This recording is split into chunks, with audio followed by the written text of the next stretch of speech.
عليكم ورحمة الله وبركاته.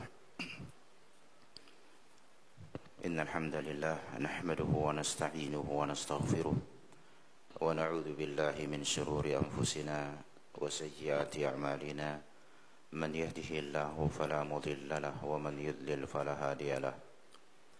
أشهد أن لا إله إلا الله وحده لا شريك له وأشهد أن محمدا عبده ورسوله.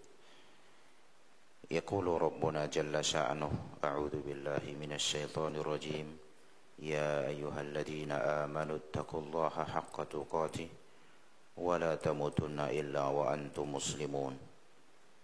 أما بعد فإن أصدق الحديث كتاب الله وخير الهدي هدي محمد صلى الله عليه وعلى آله وسلم وشر الأمور محدثاتها وكل محدثة بدعة وكل بدعة ضلالة وكل ضلالة في النار. Kaum muslimin dan muslimat yang dimuliakan Allah Subhanahu wa taala, walhamdulillah di sore hari ini kita bertemu kembali untuk melanjutkan kajian kita, dan tentunya ini semua karena hidayah dari Rabbul Alamin. Hidayah itu sangat kita butuhkan dan hidayah itu harus dicari. Barang siapa yang diberikan petunjuk oleh Allah, maka tidak akan ada yang mampu menyesatkannya. Sebagaimana siapa saja yang Allah sesatkan, maka tidak akan ada yang mampu memberikannya petunjuk. Siapa saja yang berusaha mencari hidayah, maka Allah akan mudahkan. Dan siapapun yang ingin mencari kesesatan, maka dimudahkan juga. Dan itu kembali kepada kita semua. Menuntut ilmu, ikhwani, adalah jalan yang paling cepat untuk sampai kepada surga Allah Subhanahu wa taala. Kita semua menginginkan surga Allah Tabaraka wa taala. Cara yang tercepat adalah dengan menuntut ilmu. Nabi yang mulia alaihi salatu wasalam bersabda di dalam sebuah hadis yang sahih, man salaka tariqan yaltamisu fihi ilman sahalallahu lahu bihi tariqan ilal jannah.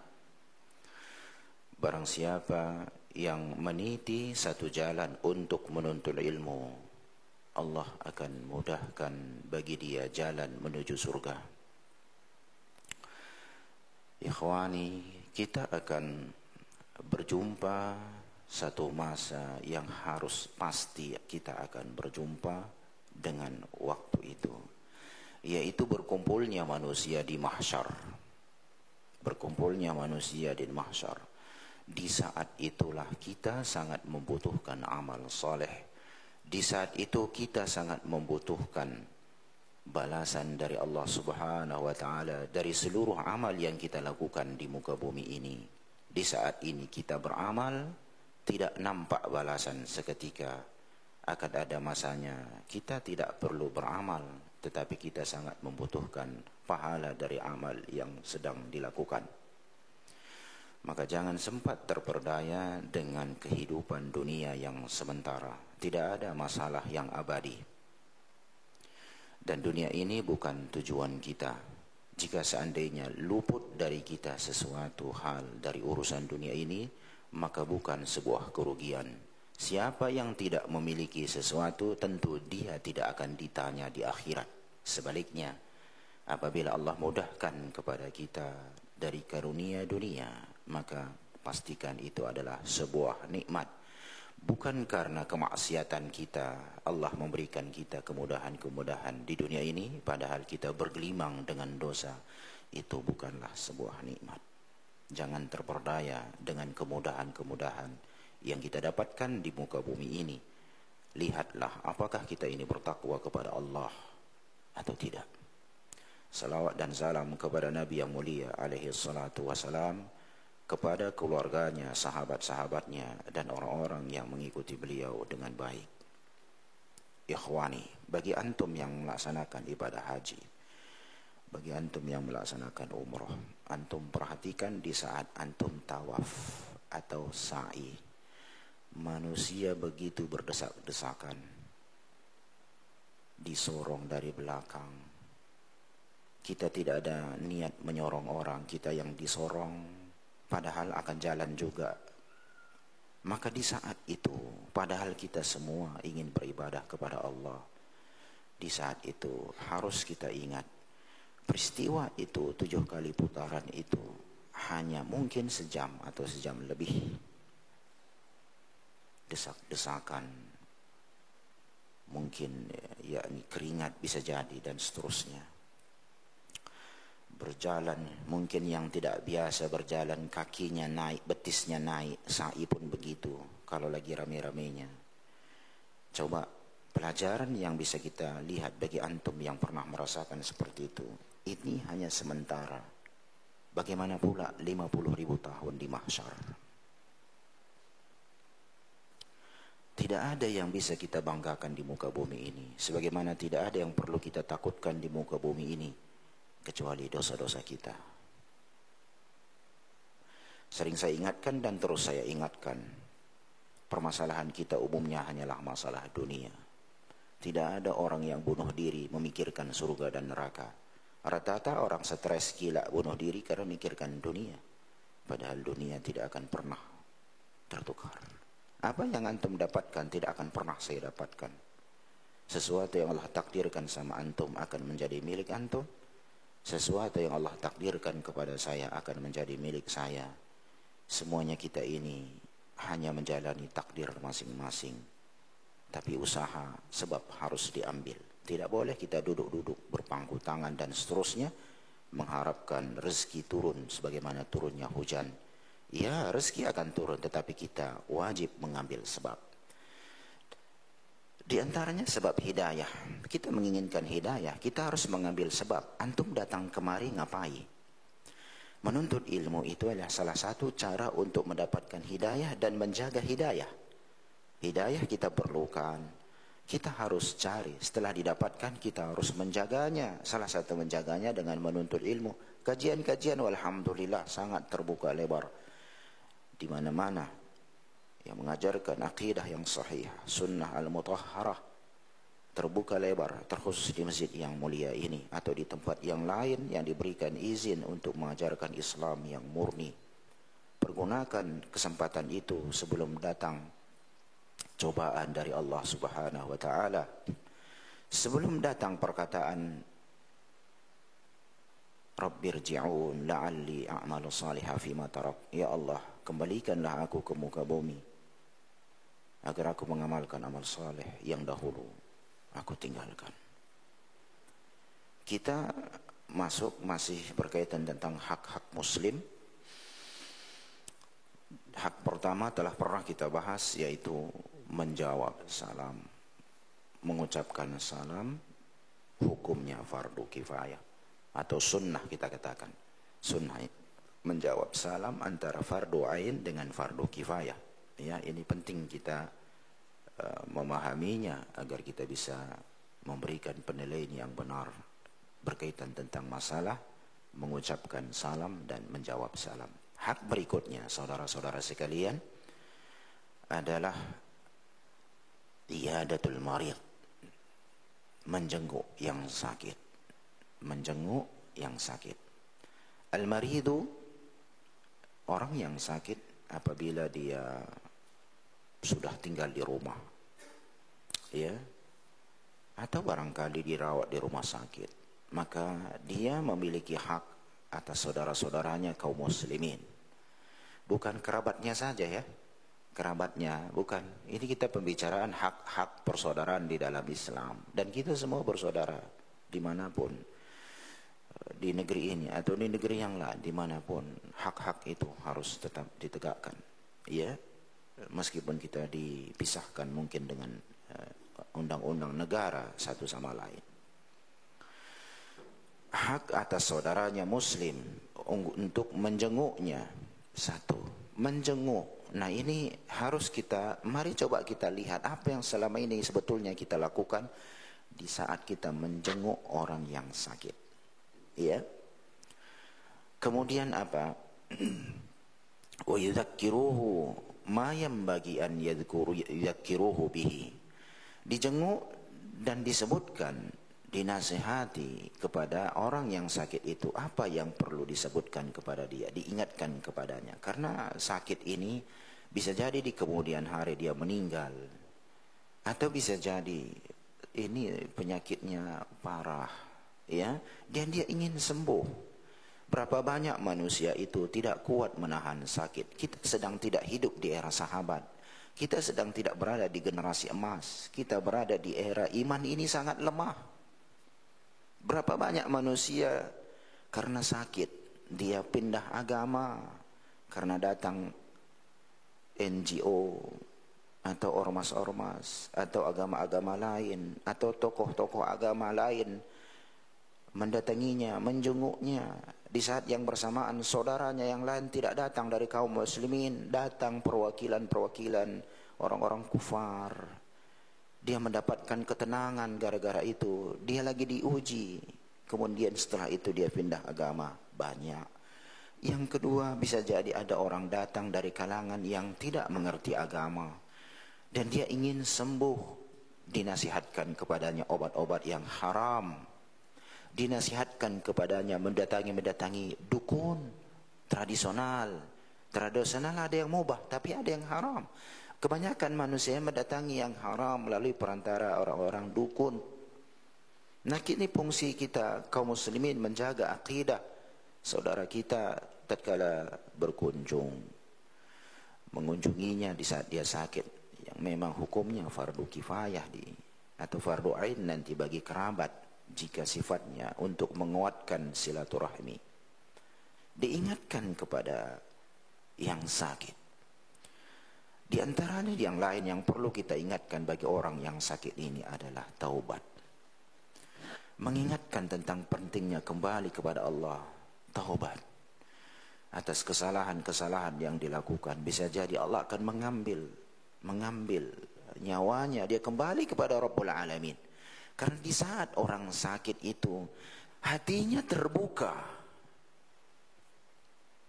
Makanya dahulu kita bahas, udah pernah kita bahas, umumnya manusia itu akan mengeluarkan hartanya di saat dia sakit atau di detik-detik akhir tuanya. Dia banyak berinfak.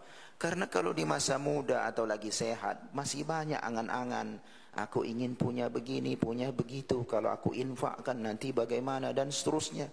Maka umumnya kita melihat, ikhwani saudaraku, orang itu mau bersedekah. Ya, kalau antum ingin minta sedekah sama orang, datangi orang-orang tua yang kaya raya. Itu pasti akan terbuka hatinya. Dibanding orang-orang muda yang kaya, antum mungkin dia bersedekah tapi sekedarnya. Kenapa? Dalam benaknya saya ingin begini, saya ingin begitu. Tapi kalau orang tua ini dia berpikir, anakku sudah dapat ini segala macam, tinggal lagi apa yang mau ku inginkan. Di saat itu dia habis-habisan bersedekah. Maka pahala di saat bersedekah lagi sehat, muda, lebih besar dari pahala di saat detik-detik kematian atau di saat hari tua. Dan diingatkan taubat kepada mereka, kembali kepada Allah. Disebutkan syarat-syarat taubat, karena kita harus ingat Fir'aun pun taubat di akhir hayatnya. Hatta idza adrakahul gharaq qala amantu annahu la ilaha illa alladhi amanat bihi banu Israil. Fir'aun juga mengucapkan hal yang sama tatkala ditenggelamkan oleh Allah. Fir'aun itu 2 nabi diutus kepadanya. 2 nabi diutus langsung kepadanya. Musa alaihissalam, Harun alaihissalam. Didakwahi dengan lembut, tidak diajak manusia untuk demo. Mendakwahi Fir'aun. Di akhir hayatnya ditenggelamkan di air. Dia mengatakan, ya Allah, aku beriman dengan apa yang diimani Bani Israel. Kenapa di akhir hayatnya taubat? Terkadang manusia itu tidak tahu kebenaran kecuali di akhir hayatnya. Tapi jangan sempat kita itu sadarnya mau meninggal. Ini era yang kita harus banyak berpikir. Ini di bulan Ramadan kita banyak beriktikaf, merenungi apa yang selama ini telah kita lakukan. Kita mau apa? Perencanaan-perencanaan yang dibuat di muka bumi ini. antara rencana dan hasil dan seterusnya. Kemudian wal wasiyah, wasiat. Bukan wasiat dalam hal sekarang manusia itu sekarang manusia itu membuat wasiat pembagian harta. Tapi kalau wasiat pembagian harta secara syar'i itu bagus. Kan memang seperti itu. Aku wasiatkan agar nanti harta jika ada dibagikan sesuai syariat. Tetapi kalau wasiatnya untuk anakku si fulan sekian, untuk anakku si fulan sekian, ini perlu diingatkan, tidak ada wasiat seperti itu dalam pembagian harta. Wasiat takwa tentunya di antaranya. Kalau antum memiliki sesuatu, mana untuk keluarga, mungkin ada antum ingin wasiatkan kepada sebagian orang atau lembaga sepertiga atau kurang dari itu dan seterusnya. Wa kathratu dzikr, banyak mengingat Allah. Di saat orang menyendiri, apalagi penyakitnya tidak diharapkan sembuh, rasa sakit, makan tak enak, minum tak nyaman, istirahat tak enak, dan seterusnya. Di saat itu nasihat itu mudah masuk. Dia mengingat Allah. Di samping dia lagi sehat, dia keluar sana dan seterusnya, tertawa, terbahak-bahak. Ini susah dinasihati, meskipun tidak secara mutlak. Makanya tadi saya bilang, tidak mudah bagi orang yang memberikan kabar gembira dengan neraka. Seperti orang-orang kufar itu mendatangi kaum muslimin di rumah-rumah sakit. Enggak mudah bagi dia merubah agamanya. Karena di saat itu hati ini terbuka menerima bantuan. Antum coba lihat peristiwa tsunami Aceh. Dan kita tidak berharap terulang di negeri itu, ada negeri muslim yang lainnya. NGO masuk dari berbagai, Buddha masuk. Saya 10 hari di sana. Orang pendeta pura-pura masuk Islam, jadi ustadz, pendeta, kita jumpa. Setelah pulang ke Medan baru terbongkar dia rupanya pendeta. Padahal kami sudah duduk ngomong bareng. Penampilannya ustadz dan yang ngerti ajaran Islam. Dia tahu ini begini dakwah segala macam. Kami pun tertipu waktu itu. Setelah pulang ke Medan kami dihubungi, ternyata dia pendeta. Dan terbongkar kedoknya dan dia melarikan diri. Kita tahu gereja nggak pernah muncul di Serambi Mekah kecuali setelah tsunami, iya kan? Setahu saya begitu. Baru setelah tsunami muncul gereja di Serambi Mekah. Saya belum tahu sebelumnya itu ada gereja di sana. Belum saya dapatkan. Mungkin bisa diluruskan kalau saya keliru. Tapi umumnya setelah kejadian itu berdiri gereja metodis dan segala macam. Iya, karena di saat bencana manusia terbuka hatinya. Kalau jadi ada permasalahan terbuka hatinya. Dia siap menerima bantuan. Lalu kita kaum muslimin kurang memberikan perhatian.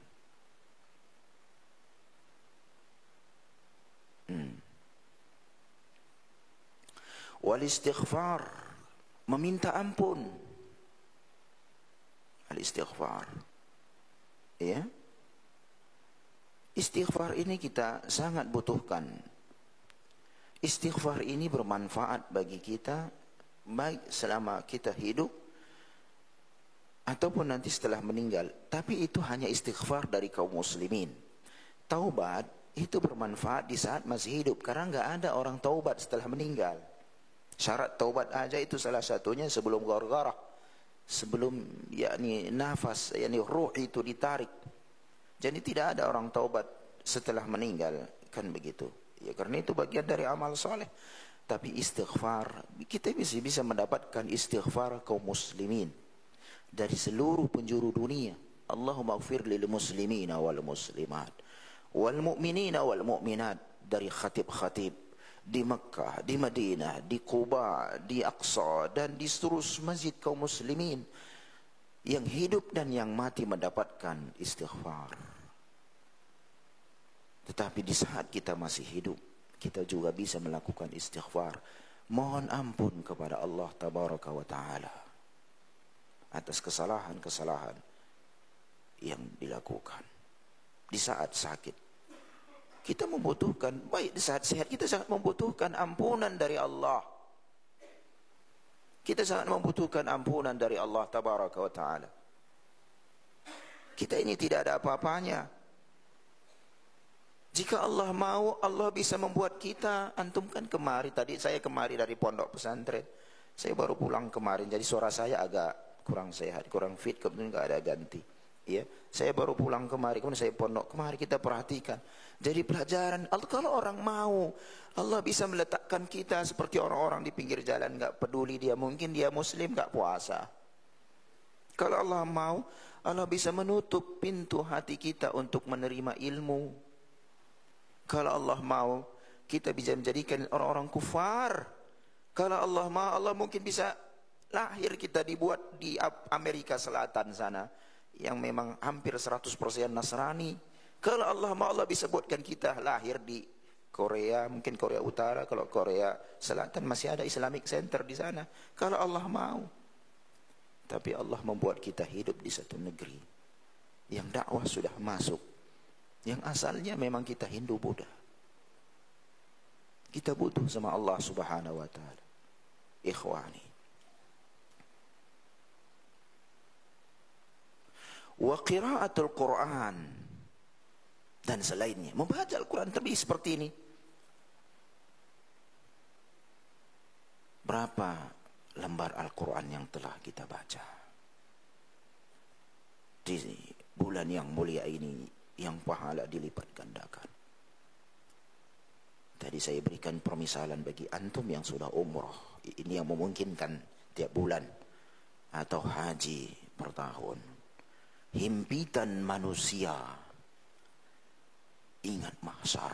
Di saat itu kita membutuhkan syafaat. Rasulullah SAW bersabda dalam sebuah hadis yang sahih, Iqra'ul Qur'ana fa innahu ya'ti yaumal qiyamah syafi'an di ashabihi. Baca Al-Quran, baca dengan suara, karena dia akan datang pada hari kiamat sebagai penolong orang yang membacanya. Baca Al-Quran itu.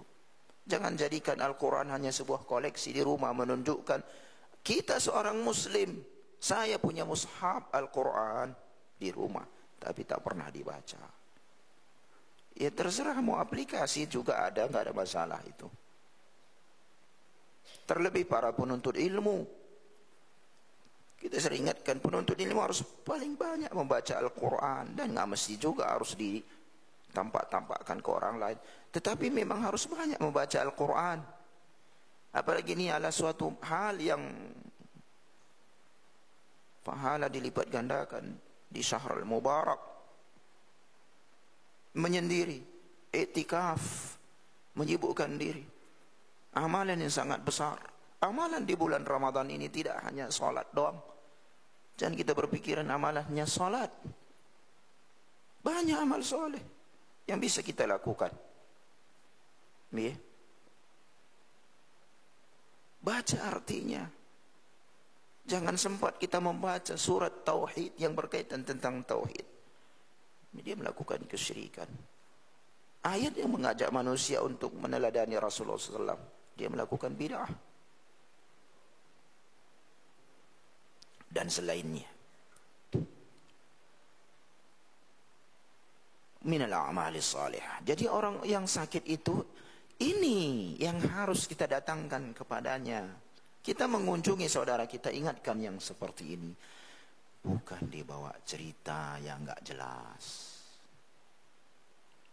Ya, pernahkah kita melakukannya? Mudah-mudahan pernah. Wa kadzalika yad'una lahu bisyifa. Selanjutnya adalah kita doakan orang yang sakit. Ya. Contohnya la ba'sa tahurun insyaallah, sebagai penyuci dosa, penggugur dosa insyaallah. Kita ingat, kita berdoa, la ba'sa tahur. Allahumma shfi mardana, ya Allah sembuhkan yang sakit di antara kami. Doakan kepada kaum muslimin yang sedang sakit. Seterusnya kita serahkan kepada Rabbul Alamin. Ya. Jadi coba lihat, ini tuntutan Islam, bagaimana mengunjungi orang yang sakit. Wa iyadatul marid fardu kifayah. Nah, jadi masuk kita ke hukumnya, mengunjungi orang yang sakit hukumnya fardu kifayah. Labudda an ya'uda al-muslimuna akhahum wa idza 'adahu wahidun minhum hasalat bihil kifayah. Harus dikunjungi orang yang sakit, salah seorang ya kaum muslimin contohnya. Apabila telah tercapai, maka gugur kewajiban yang lain. Apabila tidak ada sama sekali, berdosa semuanya. Dan dia berpindah menjadi fardu ain. Jadi pertama, hukumnya apa hukum menjenguk orang sakit, Ustaz? Satu, fardu kifayah. Dan bisa berpindah menjadi fardu ain, wajib aini, harus individunya. Di saat itu adalah saudara, yakni kerabat, sedarah, yang dimana hal itu bisa menjaga silaturahmi, dan menjaga silaturahmi hukumnya wajib. Maka mengunjungi orang sakit juga wajib. Apabila dikhawatirkan juga di saat tidak dikunjungi bisa terjadi kerenggangan hubungan keluarga, maka di saat itu wajib bagi dia untuk mendatanginya. Tidak lepas dari dua ini hukum bagi orang yang sakit, mengunjungi orang yang sakit.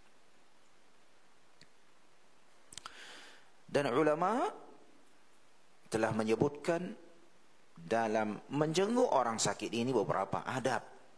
Ada adabnya.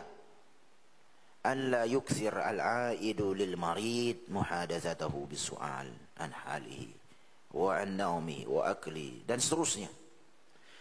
Orang yang mendatangi atau mengunjungi orang yang sakit itu jangan perbanyak nanya gimana tidurmu, gimana makanmu, dan segala macam, yang hal-hal yang sifatnya udah pribadi.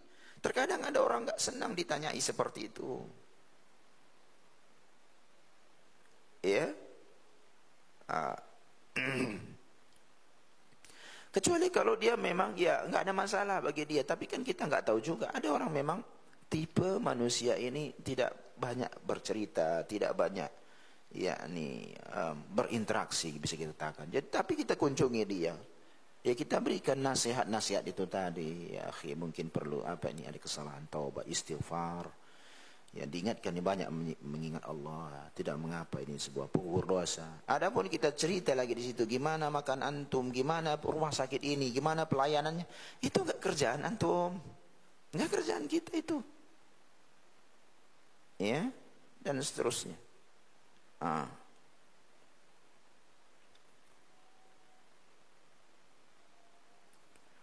Oleh karena itu, yang bagi Allah yukthir maqam indahu wa yutilu. Nah ini juga penting. Enggak perlu kita memperlama-lama di saat kita sedang menjenguk orang sakit atau memperpanjang. Ya. Lianna qad yakunu lahu hajatun ma'a ahlihi aw fi nafsihi wa la yuhibbu an yutila al-khulus indahu ahadun. Bisa jadi dia ada kepentingan bersama keluarganya atau dia ingin istirahat, dia tidak ingin berlama-lama, ada orang di sisinya. Berkunjung ya sudah, jangan berlama-lama. Sampai terkadang makan waktu 1 jam. Ya. Lakin idza alimta annahu ista'nis bihadza wa yafrah fa innaka tanzur ma fihi al-masalah. Kecuali misalnya dia senang, enggak ada masalah. Kita pamit ya akhi, cepat kali, tunggulah sebentar. Enggak apa-apa. Kalau seperti itu.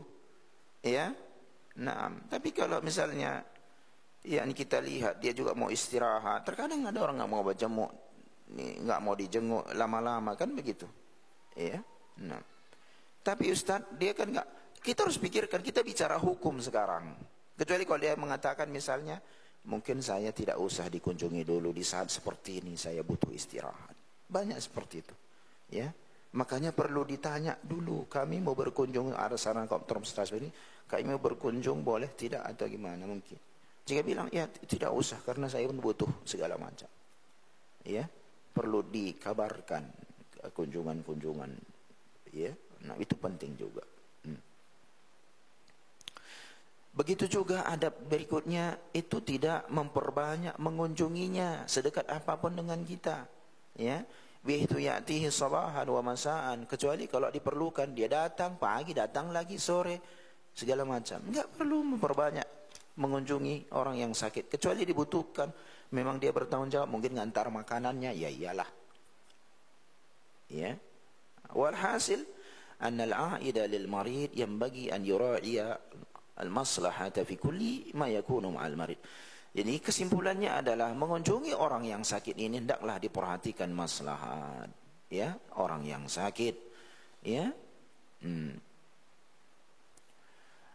Summa innahu idza kana al-marad mimma yu'lam anna lahu dawa'un muayyanan fayanbaghi an nadhkura lahu hadha dawa'.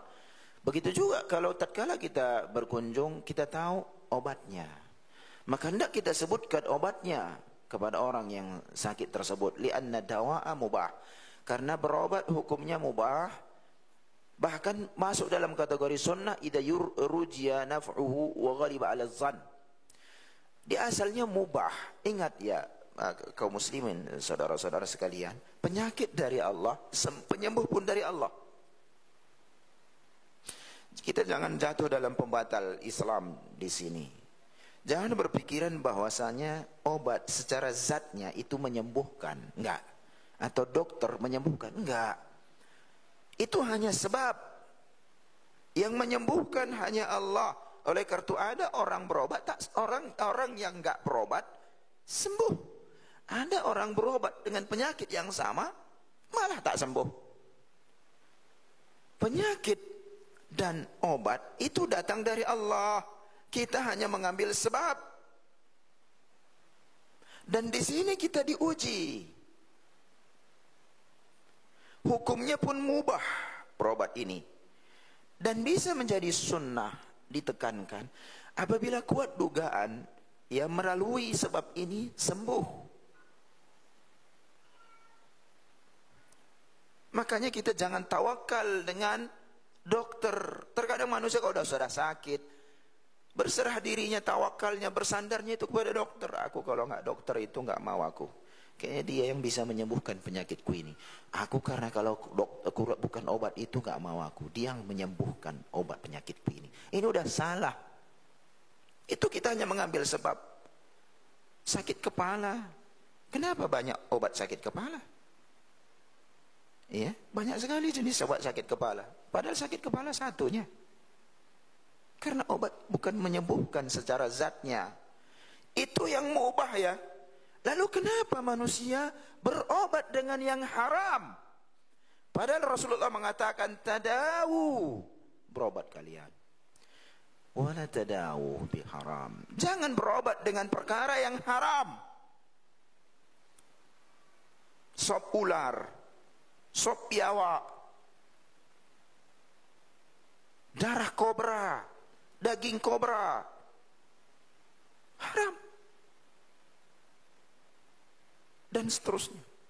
Ingat rumusnya, sembuh penyakit dan sembuh dari Allah. Kalau Rasulullah mengatakan jangan berobat dengan perkara yang haram, maka di situ ada pesan khusus. Antum berobat dengan yang mubah, bisa sembuh, bisa enggak. Tapi Ustaz, kenapa ada orang berobat dengan yang haram sembuh?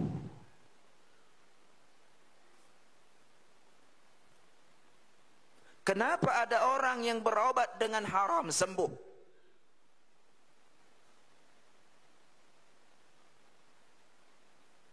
Jawabannya di awal-awal tadi. Masalah sembuh dari Allah. Penyakit pun dari Allah. Sudah? Yang kedua, siapa yang ingin mendapatkan petunjuk dan mencari ke arah sana, Allah mudahkan. Siapapun yang mencari kesesatan dan mencari ke arah sana, Allah mudahkan. Maksudnya apa? Mau sesat, Allah mudahkan. Di saat ada orang berobat dengan yang haram, kan sudah dilarang, nggak boleh. Sudah, Allah berikan kesembuhan. sehingga dia makin sesat. Kalau dia berobat dengan yang haram, asalnya kan nggak boleh, kemudian nggak sembuh, nggak akan didatangnya lagi tuh. Ya, itu rumus. Sama dengan kenapa susah meninggalkan rokok. Siapa bilang susah meninggalkan rokok? Sudah saya bahas tempo hari. Kita kan nggak disuruh merokok. Kenapa merokok? Ya susahlah jadikannya meninggalkannya. Begitu juga berobat dengan perkara yang haram dilarang. Kenapa berobat dengan yang haram? Dibuat Allah sembuh. Besok dia yang promo sama orang. Aku minum sop ular, sembuh aku. Kau minum sop ular, katanya. Jadi dia malah bukan hanya dosa untuk dirinya, malah dia kumpulkan dosa orang lain karena mengajak manusia ke arah haram. Rumusnya cuma satu. Masalah sembuh dan penyakit dari Allah. Nggak ada kaitannya dengan dokter. Nggak ada kaitannya dengan obat. Itu hanya sebab.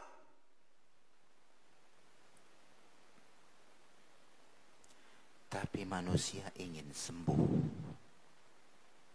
Berbagai cara dia lakukan.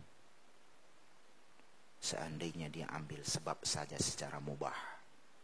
Jika Allah takdirkan dia sembuh, maka sembuh. Jika memang Allah takdirkan itu merupakan jalannya untuk kembali kepada Allah, minimal dia menghadap Allah, tidak melakukan perkara yang haram, mengambil obat secara haram.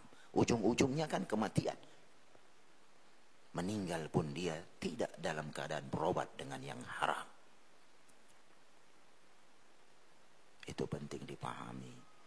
Nasihati orang yang sakit. Di saat itu hatinya terbuka.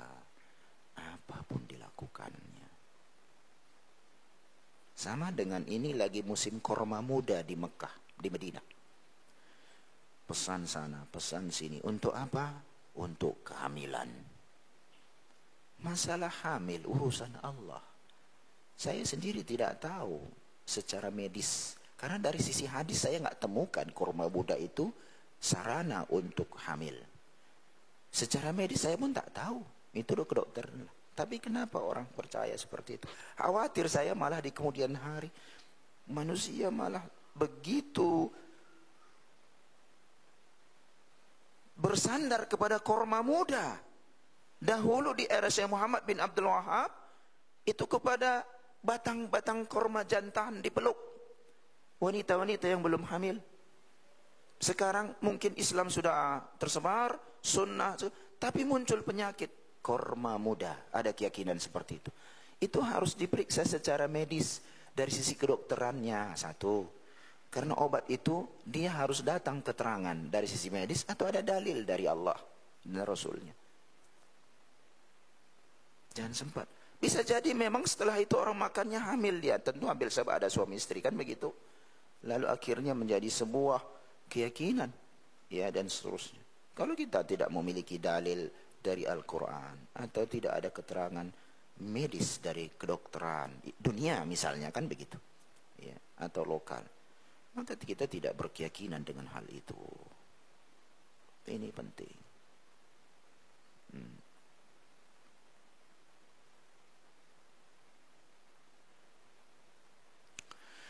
وَكَذَلِكَ يَنْبَغِي أَنْ يَسْأَلَهُ كَيْفَ يُصَلِّي. Ini juga penting.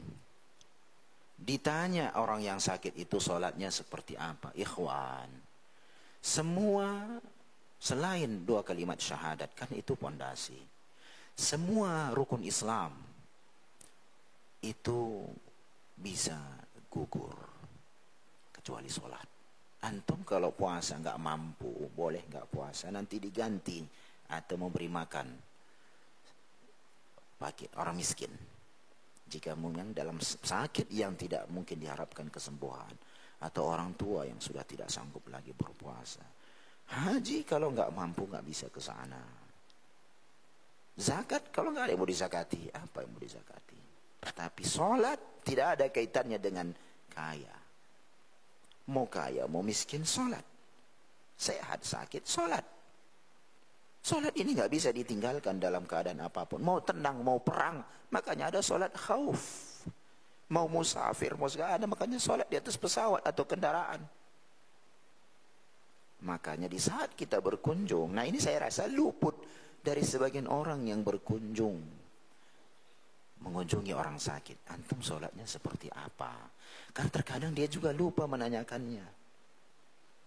Maka hal-hal ikhwani, saudara-saudara sekalian, antum menuntut ilmu. Dahulu ilmu saya katakan ada fardu ain, ada fardu kifayah. Semua rukun Islam, rukun iman hukumnya fardu ain. Salat hukumnya fardu ain. Baru di fikih-fikih, yakni detailnya mungkin fardu kifayah. Minimal tata cara salat, bertaharah, hal-hal yang kita pikirkan halal dan haram, itu fardu ain. Nggak bisa kita wakilkan sama orang. Engkau saja belajar, aku yang beramal. Nggak bisa. Amal kan harus ditegakkan di atas ilmu. Harus dibedakan antara dunia, urusan dunia dengan urusan akhirat.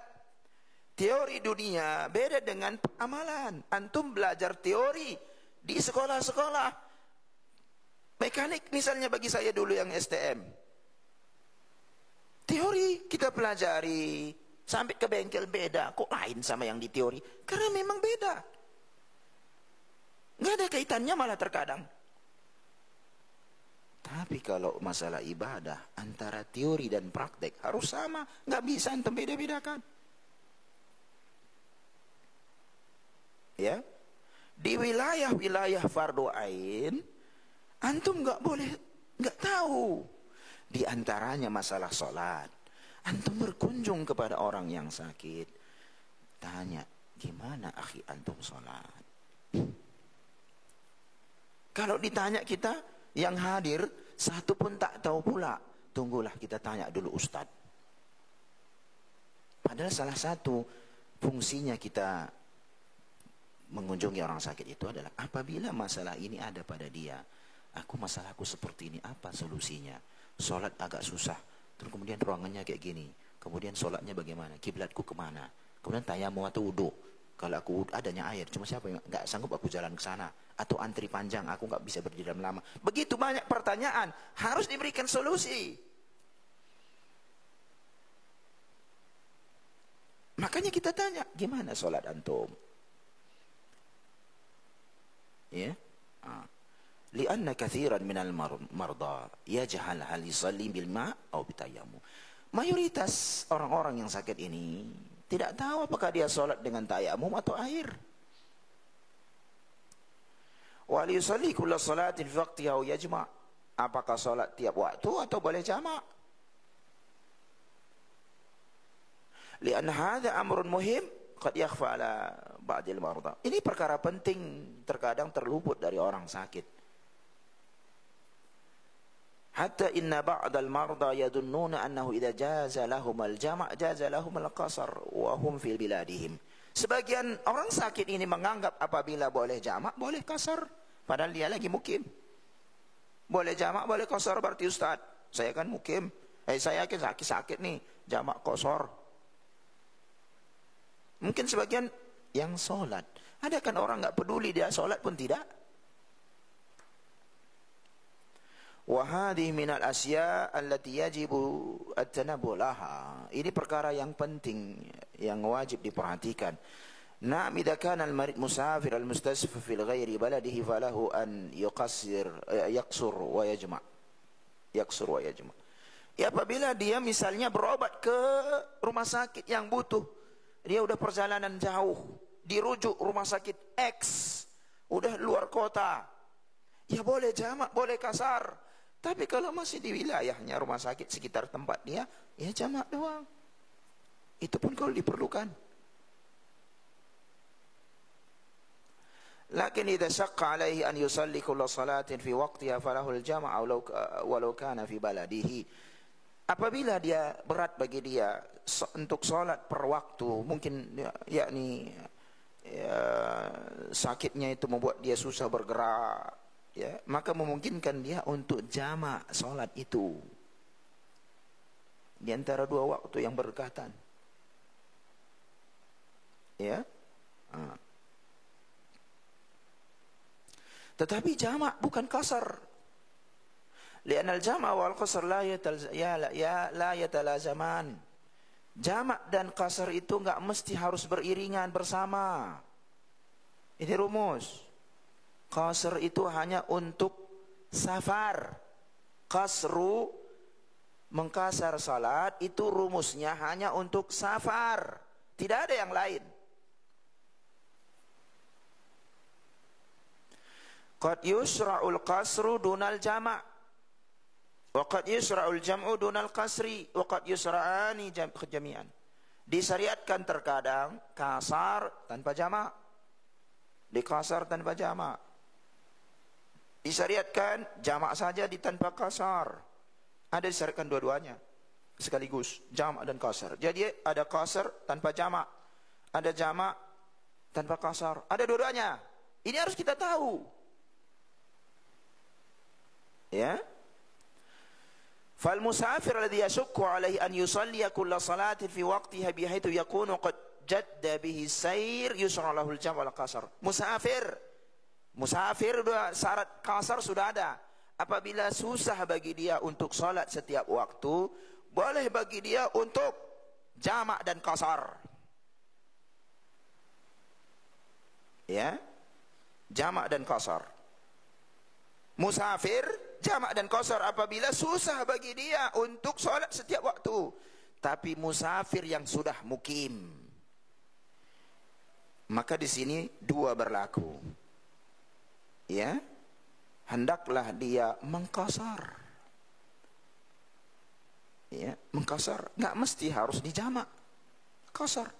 Anda musafir di negeri orang, udah mukim.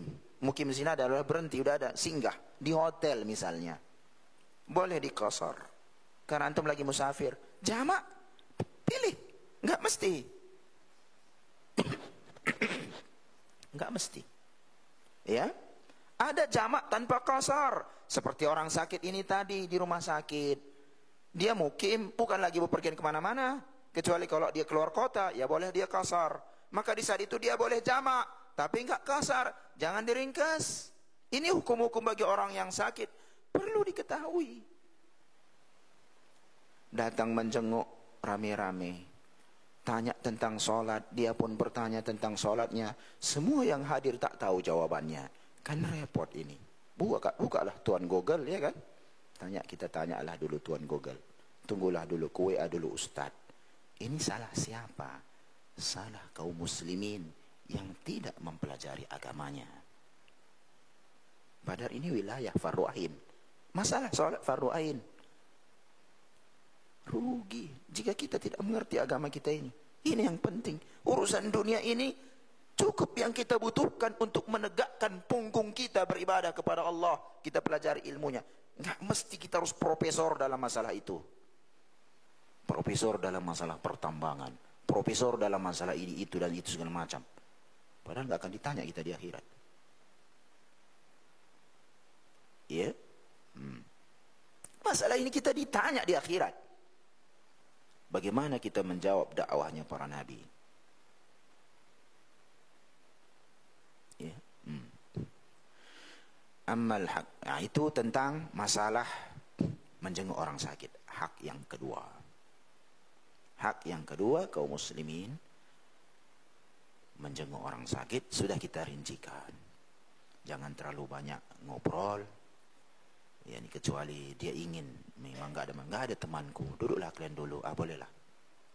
Kemudian tanya, ya akhi, beristighfar, taubat. Sekali ingatkan semua. Kalau ada obat-obat yang mubah, sampaikan kepadanya. Mungkin ada pilihan sifatnya mubah.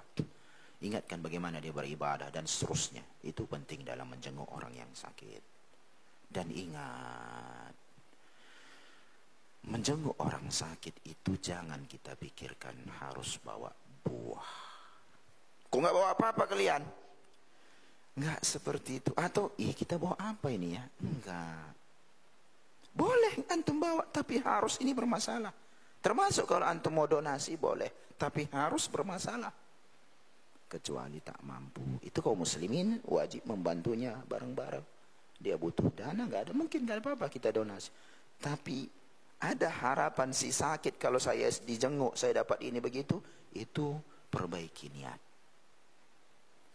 Ya, nasihat dari kaum muslimin tidak bisa dinilai dengan angka-angka. diajari kita begini, akhi, antum beristighfar. Ini barangkali kalau antum sanggup membaca, ini ada buku segala macam. Kalau umumnya yang sakit pun kalau bawa makanan nggak dimakannya, yang sehat yang makan itu, yang penjagaannya yang makan, nggak apa-apa, nggak ada masalah. Tapi jangan kita berubah cara pandang kita menjenguk orang yang sakit ini. Kemudian hak yang ketiga adalah, ini penting bagi antum yang mengiringi jenazah, yaitu yang mengurus-ngurus jenazah, ittiba'ul janaiz wa tasyiha. Hak kaum muslimin berikutnya mengiringi jenazah kaum muslimin, menguburkannya. Kita bahas sampai nanti 6.10 ya, 6.10 insyaallah.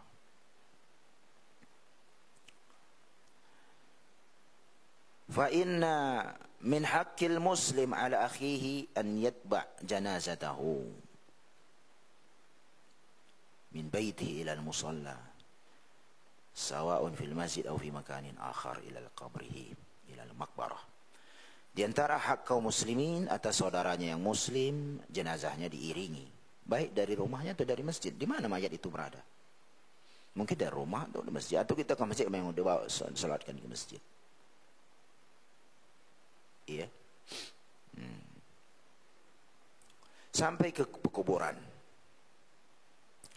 Wa qad thabata 'anil Nabi sallallahu alaihi wasallam annahu qala, Rasulullah SAW bersabda, man syahidal janazata, siapa yang menyaksikan jenazah. Menyaksikan maksudnya bukan dilihat-lihat, tengok. Enggak, datangi, diiringi, disolatkan. Ya. Hatta yusalli 'alaiha, sampai dia menyolatinya, falahu qirat, baginya pahala qirat. Wa man syahidaha hatta tudufan, falahu qiratan, yang menyaksikan mayat disolatkan sampai dikuburkan, hadir dari situ, baginya 2 qirat. Yang hanya sampai menyolatkan 1 qirat.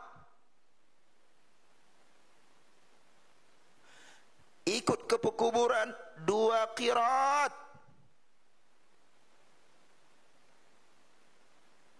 Saya tanya antum, di mana masjid yang hampir tiap solat ada solat jenazah? Masjidil Haram, Masjidil Nabawi. Akhi, kalau antum ada duit, saya tidak mengatakan ikut travel. Sekarang sendirian kan boleh, backpacker. Apa yang nggak ada di Traveloka sekarang? Saya nggak promo. Kalau antum berangkat, kan masalah visa tuh. Kalau antum punya uang, kekhususan Masjidil Nabawi, Masjidil Haram, Allah, 1000 kali, kan begitu Masjid Nabawi. Itu sekitar 2 tahun. Antum sholat asar di sana sekali, butuh kita yang sholat di Muwahhidin ini 2 tahun untuk menyamainya. Antum sholat asar sekali di Masjidil Haram, butuh bagi kita sholat di Muwahhidin sebanyak 270 tahun lamanya satu sholat, agar setara. Tetapi harus antum ingat, dzalika fadlullah yu'tihi may yasha. Itu adalah keutamaan Allah. Allah berikan kepada siapa yang dia kehendaki. Ya tentu penduduk Mekah, Madinah, atau siapa yang ada di sana. Tidak semua juga, ada juga malas-malasan saya lihat. Enggak semua. Jadi sucinya 2 kota tidak membuat penduduknya jadi orang bertakwa semua. Ini rumus. Sudah? Berkaitan tentang ini, keutamaan menyolatkan jenazah. Di tempat kita ini dapat 1 qirat sampai dia disolatkan, 2 qirat sampai di kuburan. Bagaimana pula kalau di negeri yang dilipat gandakan pahalanya, Madinah dan Mekah? Allah. Itu sangat kita butuhkan di hari yang tidak bermanfaat harta dan anak keturunan. Siang dan malam manusia mencari rezeki dunia. Siang dan malam manusia memikirkan agar punya ini dan punya itu. Tidak masalah kalau untuk ketaatan kepada Rabbul Alamin. Tapi alangkah sedikitnya manusia yang seperti ini. Belum selesai, dia sudah meninggal, membawa selembar, 2 lembar, 3 lembar kain. Semua yang diharapkan di muka bumi tinggal jadi warisan. Yang mendapatkannya, alhamdulillah, kalau masih didoakan, Allah maghfir fulan. Masalahnya banyak, keturunan tak mendoakan kakeknya. Ada ya, orang tua, nggak peduli dia. Padahal orang tuanya memberikan dia warisan. Memang itu sebuah bonus hidup. Karena asalnya kita tidak memiliki apa-apa. Bonus hidup dari orang tua. Ya, ini 2 qirat. Qila, sahabat bertanya, wa mal qiratani ya Rasulullah? Ya Rasulullah, seperti apa 2 qirat itu? Menarik sini pertanyaan. Padahal Rasulullah sebutkan 2. Qirat 1. Yang kedua qiratani. Kan 2 lafaznya. 1 qirat, kemudian 2 qirat. Sahabat nggak nanya yang paling rendah, tanya yang paling tinggi. 2 qirat itu kayak apa? Qala mithla al-jabalaini al-azimaini. Wa fi riwayah asgharuhuma mithla Uhud. Rasulullah menjawab, bagaikan 2 gunung yang sangat besar, yang paling kecil di antaranya bagaikan Uhud. Wa hadza fadlun azim wa ajrun kabir. Ini adalah keutamaan yang sangat besar, pahala yang besar. Di Muhyiddin ini mungkin dalam setahun berapa kalilah kita menyolatkan orang. Enggak mungkin kan antum keliling-keliling, mana orang jenazah disolatkan, saya mau pergi. Mana tahu kita informasi itu. Seandainya ada pun, kita lagi kerja pula, ada pengumuman dari masjid, disolatkan habis zuhur. Aduh, saya di kantor pula itu, pulang balik jauh. Di Masjidil Haram Madinah tiap solat.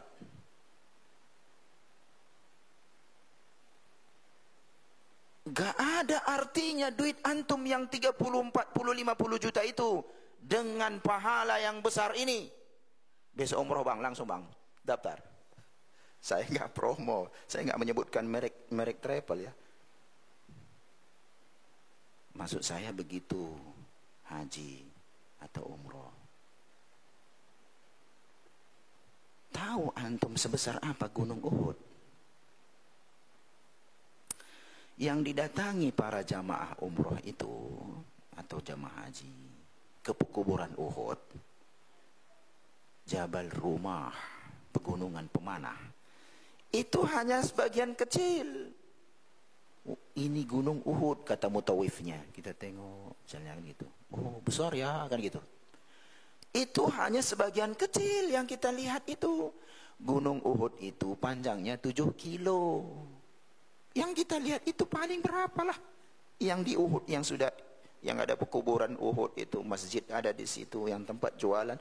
Itu hanya sebagian kecil dari Gunung Uhud. Gunung Uhud itu panjangnya 7 kilo, lebarnya 2-3 kilo. Kata Rasulullah, kita sholat jenazah sampai kita sholat jenazah itu dapat 1 qirat.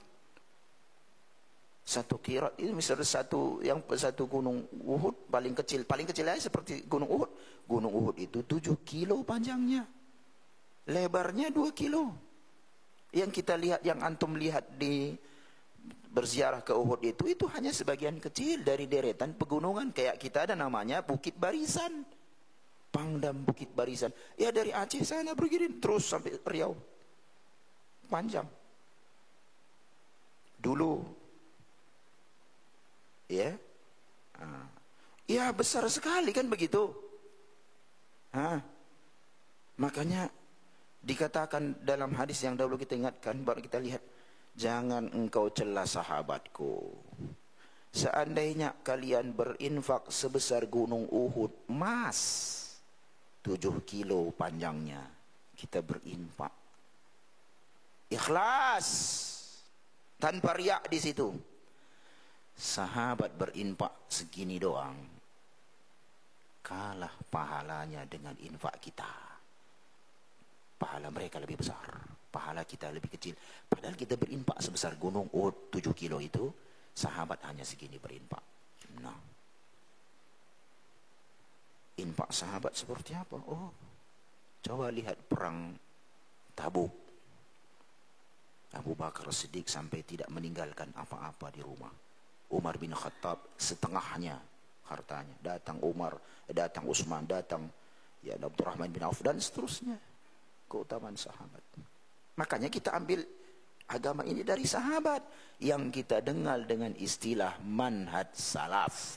Antum yang hadir di sini yang baru tahu seperti apa kajian Muwahhidin, seperti apa kajian sunnah selama ini. Inilah yang sedang kita dakwahkan. Gunung Uhud besar. Kita di sini berapa kali lah, ya. Maka di saat antum berangkat ibadah ke dua tanah suci, tempat-tempat di sana, setiap hari antum kita sholat jenazah. Mungkin ya kita nggak ikut ke kuburan Baqi atau kuburan Ma'la atau di mana di belakang haram. Paling tidak sampai sholatnya saja dapat 1 qiraat. Di tempat yang sangat mulia, yang dimana pahala di situ malah dilipat gandakan. Salat sunnah di Masjidil Haram sama pahalanya dengan wajibnya. Artinya adalah jika dibandingkan dengan salat sunnah di Muwahhidin, ya 100.000 kali di sana lebih utama. Sama-sama salat sunnah. Salat sunnah tarawih nanti di sini dengan salat sunnah tarawih di haram. Di sana 100.000 kali lebih besar nilainya jika dibandingkan di sini. Keutamaan yang sangat besar. Tekadkan di dalam hati untuk berangkat ke tanah suci. Jika berat haji mungkin lama, meninggal dulu baru dipanggil misalnya, ya ada umroh yang bisa, karena umroh jauh hukumnya wajib sekali seumur hidup. Tekadkan itu, niatkan itu.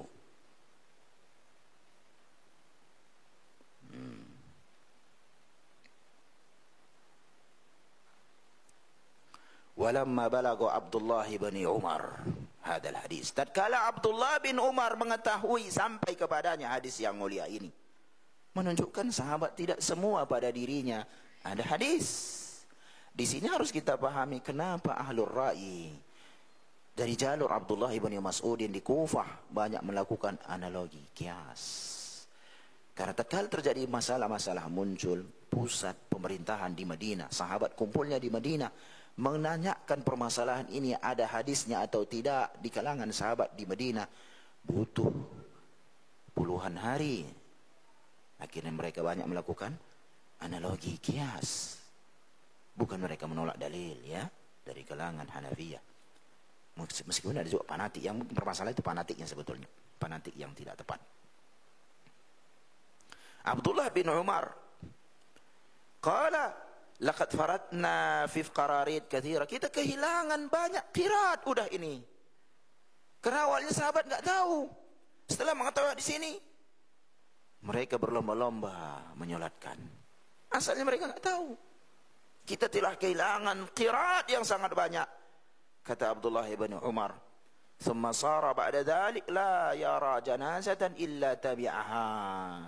Lian hadhi ghanimah." Semenjak Abdullah ibnu Umar radhiyallahu taala anhuma sampai kepada dia hadis ini, dia tidak pernah lagi meninggalkan salat jenazah apabila dia tiap melihat ada jenazah. Itu ilmu. Berapa banyak hadis yang sampai sama kita, nanti dulu ku amalkan, belum cocok, belum pas menurut keluargaku, nanti aku ditanyai. Sampai kepada antum hadis diangkat, mengangkat celana di atas mata kaki, atau yang lainnya, nanti dululah aku kerjanya begini. keluargaku begini. Bertakwalah. Ya betul, bertakwalah kita semampu kita. Namun tidak menjadi sebuah alasan adanya khilaf ulama, karena khilaf bukan hujjah dalam Islam. Ini sekedar contoh, banyak contoh yang lain. Kita ngaji dapat informasi ilmu, menuntut sebuah pengamalan. Ada generasi salaf kita, Abdullah bin Umar, begitu mendengar hadis ini tidak pernah lagi dia tinggalkan.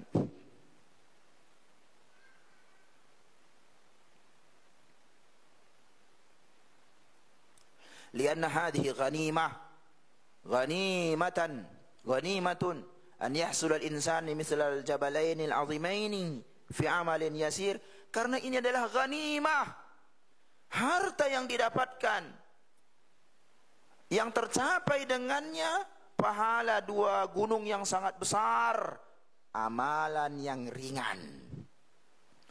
Apakah berat menyolatkan orang jenazah? Allahu Akbar Al-Fatihah, Allahu Akbar salawat, Allahu Akbar berdoa, Allahu Akbar diam atau berdoa, salam, dapat satu qiraat. Mudah, gak ada rukuk, gak ada sujud, satu qiraat. Yang mengiringi ke makbarah kuburannya dua qiraat, ringan. Gak perlu ada harta di sini keluar. Makanya saya bilang tadi, harta yang antum keluarkan seandainya antum berangkat umroh, jika dibandingkan antum mendapatkan pahala yang luar biasa di negeri itu, nggak ada apa-apanya, kecil,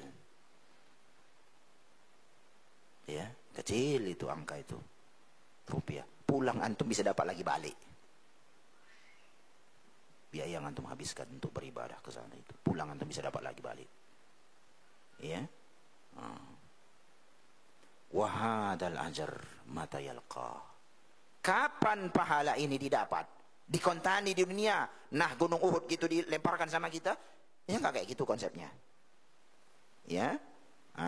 Karena manusia ini, ikhwan, kita hidup, tadi saya katakan, tidak di era sahabat atau generasi emas.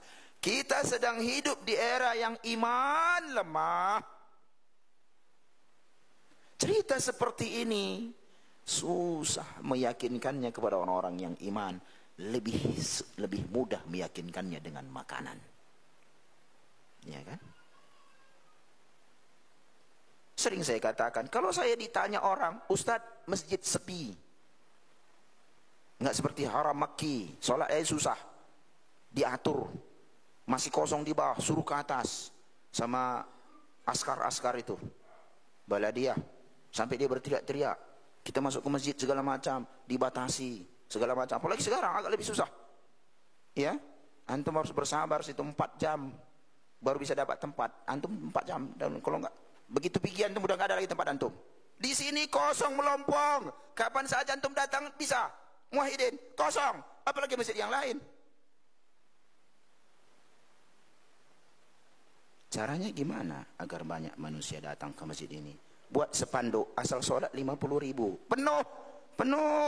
Dia berpikir 50.000 kok 5 kali 250, ada cukup lah itu, nggak usah aku kerja, sholat aja aku ke Muwahhidin, penuh, letakin 50.000 di sini.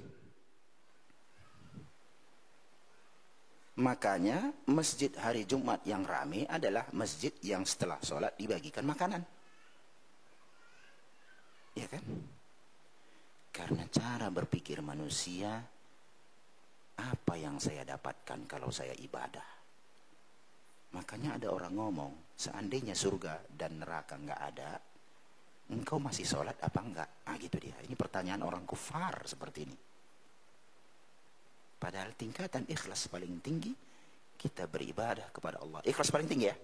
Saya sudah pernah bahas ini, meskipun tidak di sini. Ikhlas paling tinggi adalah kita beribadah kepada Rabbul Alamin tanpa mengharapkan balasan surga. Meskipun pasti dapat surga, tetapi kan orang umumnya hitung-hitungannya tinggi. Saya dapat apa? Kan begitu. Dapat surga. Boleh. Kan memang kita beribadah untuk surga. Tetapi ternyata itu adalah ikhlas nomor 3. Beribadah kepada Allah untuk mendapatkan surganya. Dan boleh dalam Islam. Tetapi itu ternyata urutan ketiga. Urutan pertamanya adalah beribadah kepada Rabbul Alamin, tanpa memandang apa yang saya dapatkan di kemudian hari. Padahal udah pastinya dia dapat surga kalau dia mengikhlas kepada Rabbul Alamin. Seperti ibadahnya Abu Bakar As-Siddiq dan para sahabat besar, itu berada pada urutan pertama ibadahnya, tanpa melihat aku dapat apa.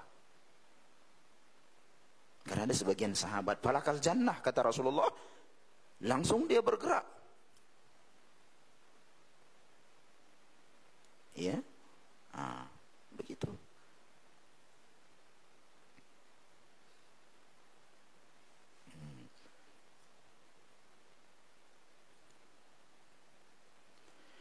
Yalqahu fi yawmin huwa ahwaj ma yakunu ilaih, fi yawmin laysa indahu dirham wala dinar wala mata' wala qarabah wala zawjah tanfa'uhu yawmal qiyamah ila al-amal as-salih. Kapan amal yang besar ini didapatkan, ikhwan? Kapan? Enggak sekarang. Nanti di hari yang paling sangat kita butuhkan balasannya, pahalanya. Di hari yang tidak ada di saat itu dirham, rupiah nggak ada lagi di situ. Tidak pula harta kekayaan nggak ada, tidak istri, tidak anak dan seterusnya yang bermanfaat bagi dia, kecuali amal soleh. Di saat itu semuanya butuhkan amal soleh. Jangankan di akhirat, begitu kita meninggal yang bersama kita adalah amal soleh kita. Makanya kan tadi sudah saya sebutkan dalam surah Al-Mu'min 99, awalnya 100. Ayat 100 itu di barzakh yang lebih lama dari jatah kehidupan, ya, berlaku baginya ayat Rabbirji'uni la'alli a'malu salihan fima taraktu. Allah, kembalikanlah aku ke muka bumi agar aku mengamalkan amal saleh yang dahulu aku tinggalkan. Sebagian ulama salaf kita mengatakan, jika seandainya diberikan pilihan kepada orang-orang yang meninggal sekarang itu, hidup meskipun sehari, dia akan minta di bulan Ramadan, meskipun sehari. Begitu besar pahala dilipat gandakan di hari ini, bulan yang mubarak. Di saat itu kita sangat membutuhkan. Oleh karena itu, dalam sebuah hadis yang sahih, penghuni neraka itu diberikan pilihan. Maukah engkau menebus dirimu, kata Rabbul Alamin, dengan seluruh apa yang ada di muka bumi? Dia mengatakan iya, nggak perlu berpikir, mau. Pertanyaan, mana ada orang memiliki satu dunia ini? Ada rupanya orang memiliki satu kecamatan, nggak ada. Ya kecuali mungkin hak guna usaha dan seterusnya, kita nggak tahu, saya nggak tahu masalah itu, ya. Tapi dia memiliki satu dunia ini punya dia, nggak ada itu. Tapi pada fakta, di saat dia punya ini, punya itu, punya ini, punya itu, suruh bersedekah, dia akan berpikir. Tadi saya katakan orang bersedekah berlomba-lomba di saat dia mau meninggal. Orang tua yang sudah mau meninggal, atau di hari tuanya, itu yang akan dia berpikir, anakku sudah begini, aku sudah begini, tinggal aku. Udahlah ku infakkan hartaku, ke muwahhidin ku infakkan sekian, mungkin besar-besar. Kalau masih muda, banyak angan-angan, aku mau begini, aku mau begini, aku mau begini. Udahlah aku bersedekah, sekian saja, udah bagus aku bersedekah, udah bagus aku bersedekah. Allah nggak membutuhkan sedekah kita. Ya. Amal saleh, fahuwa idza tabi'a al-janazah hatta yusalli 'alaiha thumma hatta tudfan falahu qiratan mithl jabalain azimain asgharuhuma mithl Uhud.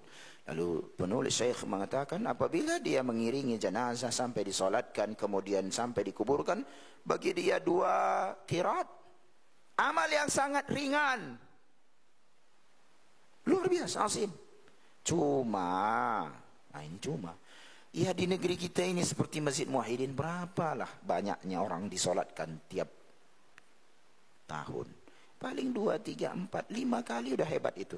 Nggak pula kita harapkan tiap hari orang meninggal kau ya biar kusolatkan, ya nggak kayak gitu kan konsepnya, ya, dan seterusnya. Ya tapi ini bisa kita dapatkan di 2 kota suci. Nah, maka Allah mudahkan, semoga Allah mudahkan ke arah sana dengan niat ikhlas ya, bukan untuk jalan-jalan. Jalan-jalan ini yang repot terkadang. Wa yanbaghi liman ittaba'al janazata an yakuna khashi'an. Ini penting ya ikhwan. Yang saya lihat fakta, ngobrol, tertawa dia, padahal besok pun dia meninggal juga nya. Cerita dia urusan dunia.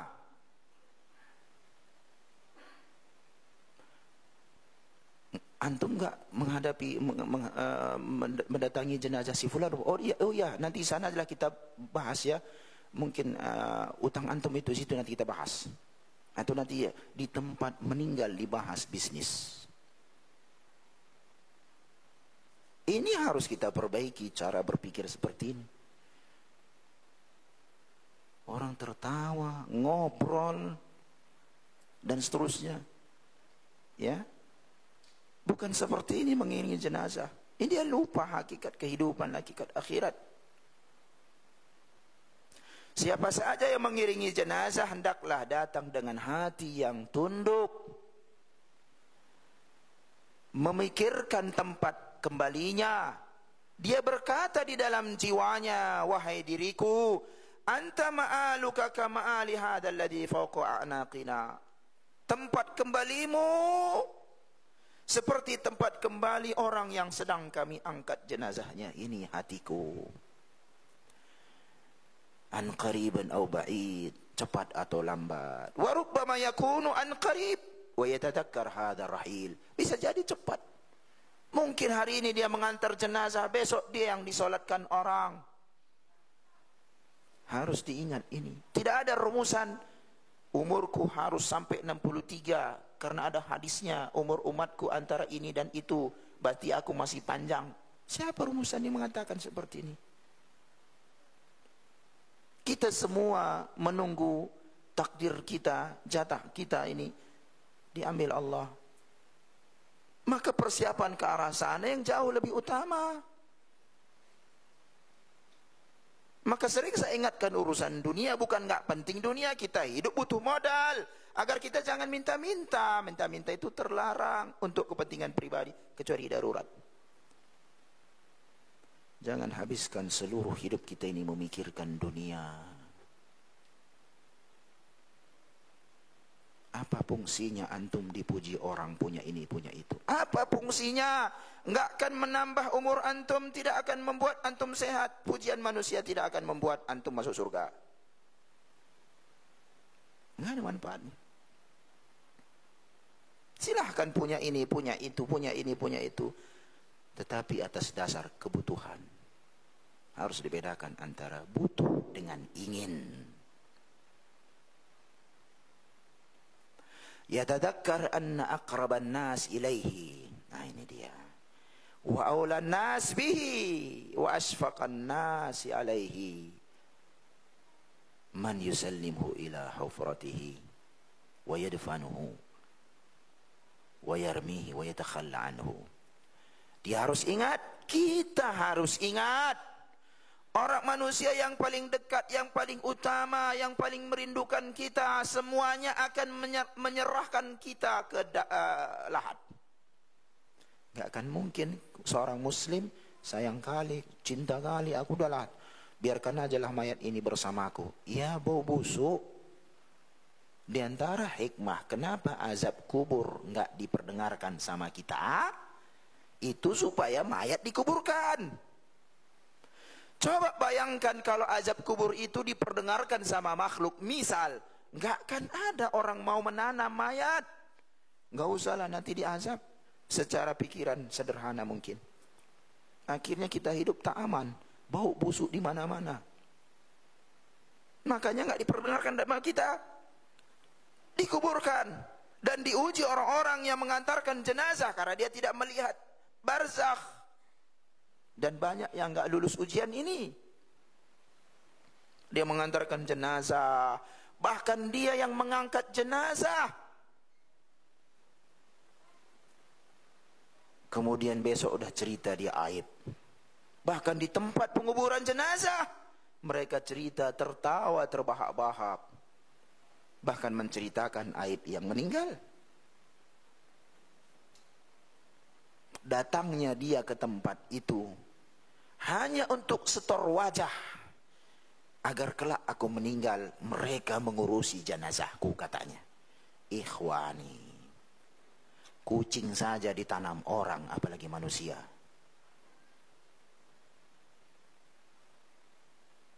Apa yang kita takutkan di dunia ini? Iya. Kemudian berlepas diri darinya. Wa aqrabun nas ilaika alladhi yahmiluka ila madfanika thumma yansarif anka wa yada'aka fi hadzal lahad. Wahidan bi'amalika, orang yang paling dekat kepadamu, yang mengantarmu ke pekuburanmu, kemudian dia tinggalkan, enggak mungkin dia di situ aja terus, kan begitu. Dia tinggalkan engkau sendirian di lahat, sendirian dengan amal-amalmu. In khairan fa khairan wa in syarran fa syarrin. Jika amalmu baik, baik bagimu. Jika amalmu jelek, jelek bagimu. Alhamdulillah atas nikmat iman, Islam dan sunnah. Berapa banyak manusia diuji dengan bid'ah. Dia tidak tahu kapan terlepas dari bid'ah. Dihiasi itu seakan-akan sunnah. Begitu dia meninggal, baru dia tahu ternyata bid'ah. Ditolak amalnya oleh Allah. Nikmat akhi. Antum gak bisa beli ilmu, beli sunnah itu gak bisa. Buku bolehlah. Berapa banyak kitab Riyadhus Shalihin di kalangan Syafi'iyah. Karena Imam Nawawi seorang Syafi'i mazhab, tetapi mereka menyelisihi Asy-Syafi'i dari sisi akidah. Kalau Imam Nawawi mujtahid, dan beliau bukan seorang Asy'ari. Ya. Kita alhamdulillah kita bahas kitab Riyadhus Shalihin, kita ikuti akidahnya Imam Syafi'i. Al-Imam, kita uji akidah Imam Syafi'i, adalah akidahnya guru-gurunya, adalah akidahnya tabi'in, adalah akidahnya sahabat, akidahnya Rasulullah SAW. Bayangkan jika kita diuji oleh Allah dengan akidah yang rusak, kita anggap itu sebuah akidah.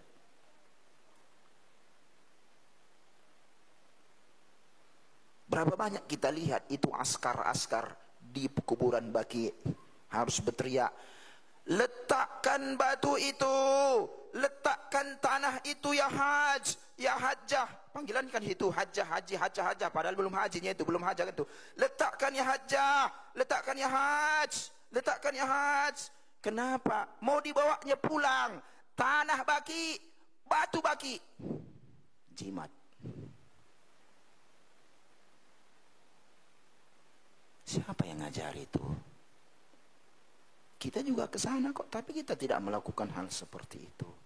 Nikmat dari Allah. Siapa yang mendapatkan petunjuk, tidak akan ada yang memberikannya kesesatan, mampu menyesatkannya. Sebagaimana siapa yang disesatkan Allah, tidak akan ada orang yang menyesatkannya. Cuma dari mana dia tahu sesat? Dari mana dia tahu dia mendapat petunjuk kalau tidak dicari? Islam ini bukan hanya sekedar tertulis nama antum muslim, enggak.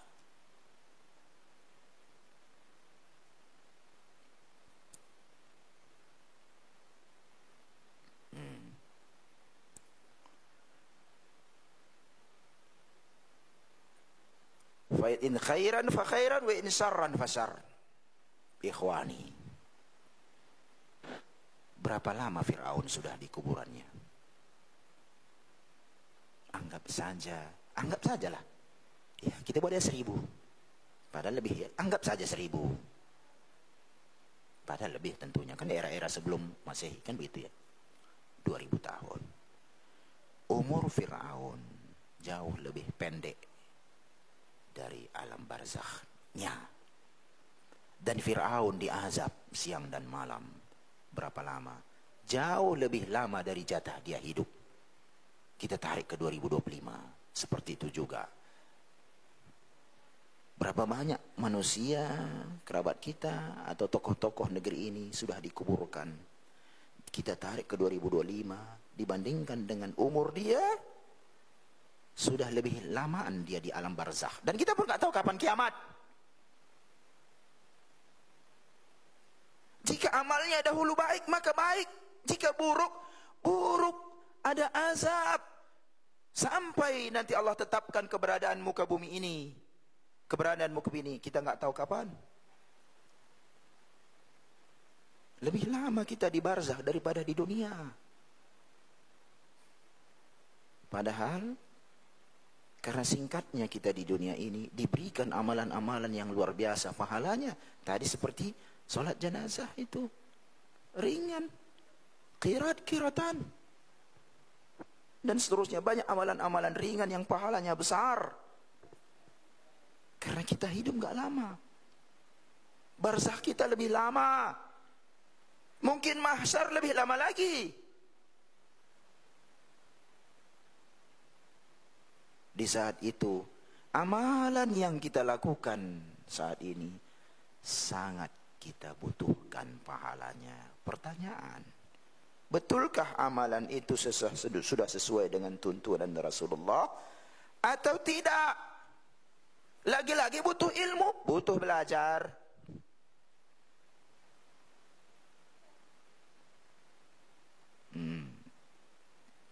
Walihada qala al-ulama, maka para ahli ilmu mengatakan yukrahu lil insani al-muttabi' lil janazah an yatahaddatha fi syai'in min umuri dunya atau an yatabassam wa yadhhak.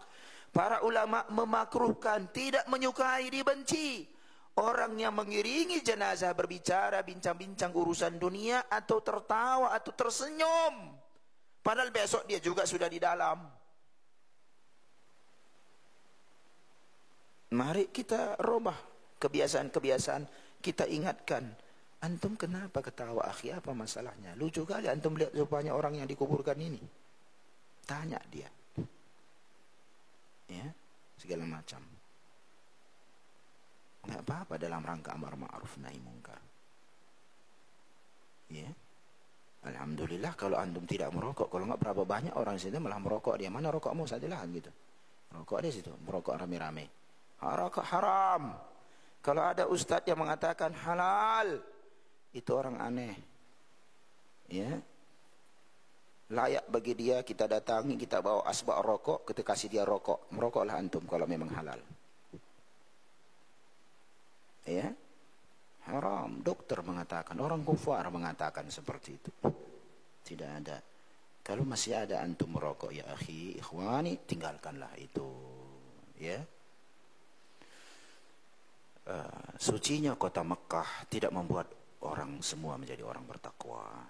Banyak juga perokok di sana. Maka saya katakan, ya, ingat ini, rumus ini. Semua yang haram itu mudah ditinggalkan. Tapi kenapa akhirnya susah ditinggalkan? Karena antum lakukan. Merokok mudah ditinggalkan karena asalnya pun kita nggak merokoknya lahir. Nggak ada orang lahir dibawa rokok. Di kemudian hari manusia merokok. Akhirnya dia susah meninggalkannya. Asalnya kita tidak berjudi. Nggak ada perintah berjudi. Akhirnya berjudi. Susah begitu meninggalkannya. Ya, itu sajanya sebetulnya.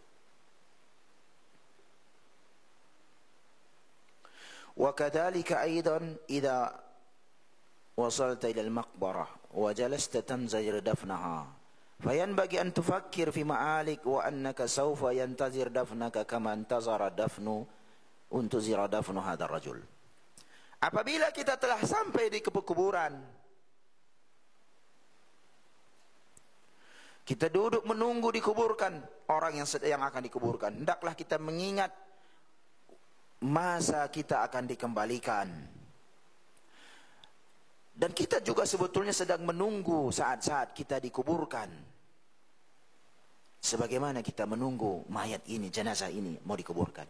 Sama kita begitu. Kita berpikir, besok barangkali saya juga seperti ini.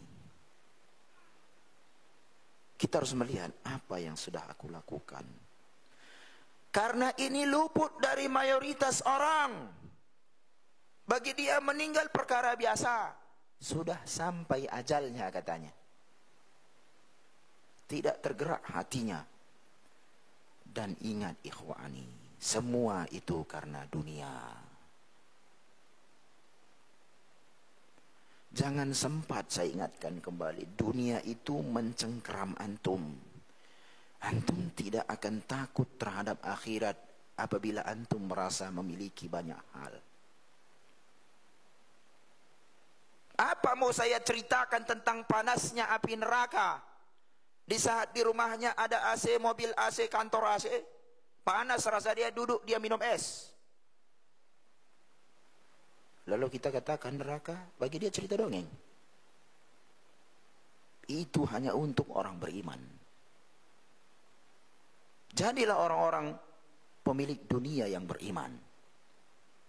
Sebagaimana Utsman bin Affan, orang kaya kelas berat, penghuni surga yang paling tinggi. Radhiyallahu anhu. Sampai ilmuwan meneliti kekayaan Utsman bin Affan tingkat individu. Jika dikonversikan dengan tahun kita hidup, itu kekayaannya mencapai 15 miliar dolar.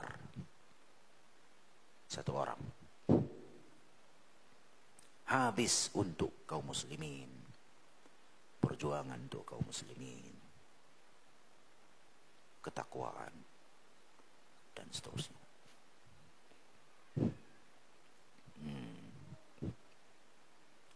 Wa idza kana haulaka unasun wa hadastahum bima haddatha bihi Nabi sallallahu alaihi wasallam wa ashabahu hinama kharaja fi janazati rajul min al-ansar, dan seterusnya. Yang diinginkan di sini adalah Rasulullah itu tatkala mengiringi jenazah seorang sahabat dari Ansar, beliau menceritakan kepada sahabatnya tentang barzakh.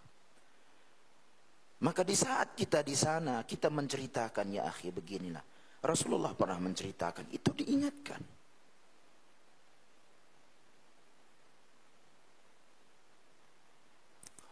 Baru nanti, ya,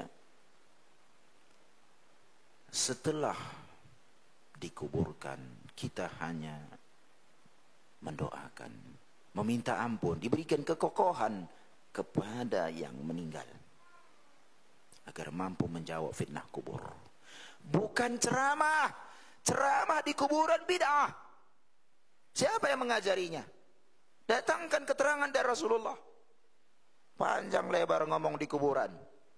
Enggak ada. Siapa yang mengajari seperti itu? Sekedarnya mengingatkan. Mari kita mendoakan saudara kita ini agar diberikan. Sudah selesai berdoa masing-masing. Dapun innal hamdalillah nahmaduhu wa nasta'inu. Kemudian berpuji kepada Allah. Kemudian ini meninggal begini dan seterusnya. Setengah jam dia ceramah di situ. Bid'ah. Dan ada memang yang melakukannya. Nggak ada tuntunan seperti itu. Apalagi talqin, buat lagi kembang tikar di situ, kan? Duduk baca Yasin. Ini lebih aneh lagi, kita entah siapa pendahulunya. Iya.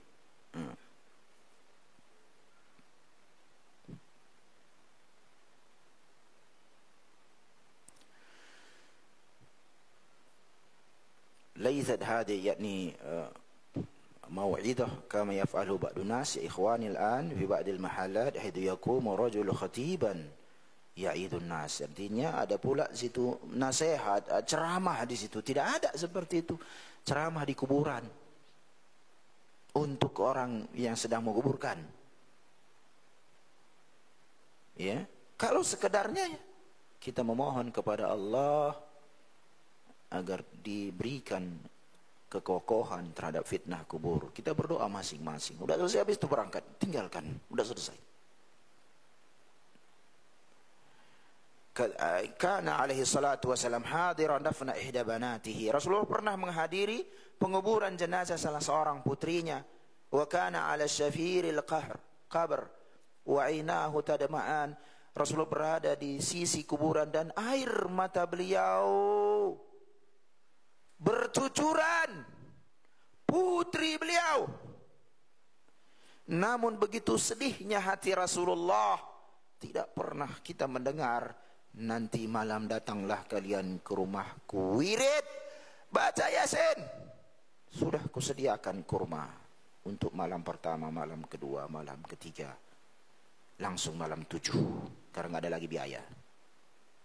Siapa yang mengajari seperti itu? Orang-orang pecinta dunia ini, yang menyesatkan manusia atas nama agama. Tidakkah dia melihat nabinya yang mulia alaihi salatu wasalam menyaksikan para sahabat meninggal, menyaksikan putrinya meninggal, bahkan seluruh keturunan Rasulullah meninggal di era Rasulullah, kecuali Fatimah radhiyallahu anha belakang hari wafat.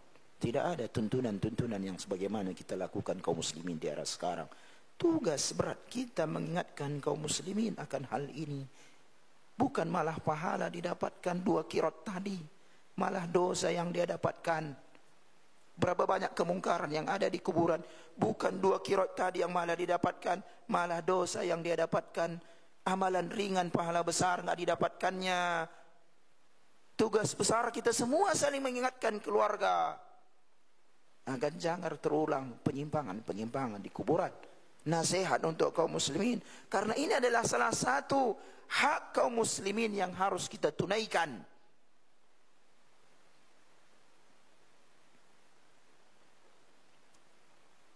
Faqala alaihi salatu wassalam, Rasulullah bersabda, "Ma minkum min ahadin illa waqad kutiba maq'adahu minal jannah wa maq'adahu minan nar."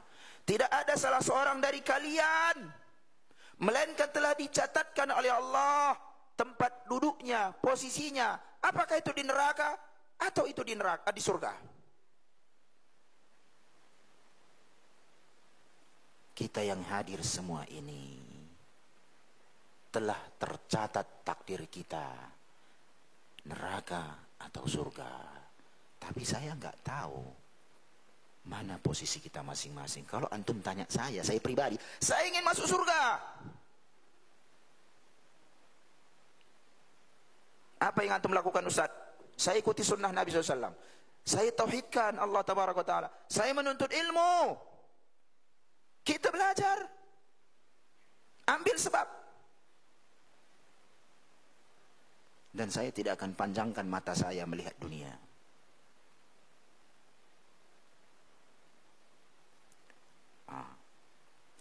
Maka ada pertanyaan menarik. Qalu ya Rasulullah, wahai Rasulullah, afala nada'ul amal. Kalau begitu, udah tahunya nasib kita, neraka surga, ngapain lagi lah kita beramal? Udahlah nggak usah beramal. Wa nattakilu ala ma kutiba lana. Kita pasrah saja atas takdir kita masing-masing. Kata sahabat kepada Nabi yang mulia alaihi salatu wassalam. Apa kata Rasulullah SAW? Lah, enggak. I'malu fakullun muyassarun lima khuliqalahu. Tidak, beramallah kalian. Setiap orang akan Allah mudahkan untuk apa dia diciptakan. Antum dimudahkan kemari, berarti Allah menginginkan kebaikan kepada antum. Antum dicintakan kepada hati antum ilmu, majelis ilmu, kepada sunnah, masuklah di dalam hadis. Idza aradallahu bi 'abdin khairan ibtalahu qabla mautihi. Apabila Allah menginginkan kebaikan kepada seorang hamba, Allah akan mempekerjaannya. Allah akan mempekerjaannya. Nah, maka ditanya, ya Rasulullah, bagaimana cara Allah mempekerjakan seorang hamba? Maka Rasulullah mengatakan, yuwaffaquhum li'amalin salihin summa yakbidu alaihi. Allah akan berikan taufik kepada dia untuk mengamalkan amal saleh, dan di atas itulah dia diwafatkan. Apabila dicintakan kepada kita ilmu, majelis ilmu, kebaikan, beribadah, masuklah di dalam hadis, man yuridillahu bihi khairan yufaqihu fiddin. Barang siapa yang Allah inginkan kebaikan baginya, Allah pahamkan urusan agamanya, apapun profesi kita. Iya. Kullun muyassarun lima khuliqalah. Beramal karena setiap orang Allah akan mudahkan untuk apa dia diciptakan. Amma ahlus sa'adah fayuyassiruna li amal ahli sa'adah. Orang yang masuk kategori penduduk surga, Allah akan mudahkan dia mengamalkan penduduk surga. Adapun penduduk neraka, Allah akan mudahkan bagi dia untuk mengamalkan amalan penduduk neraka. Dari mana kita tahu kita penghuni neraka?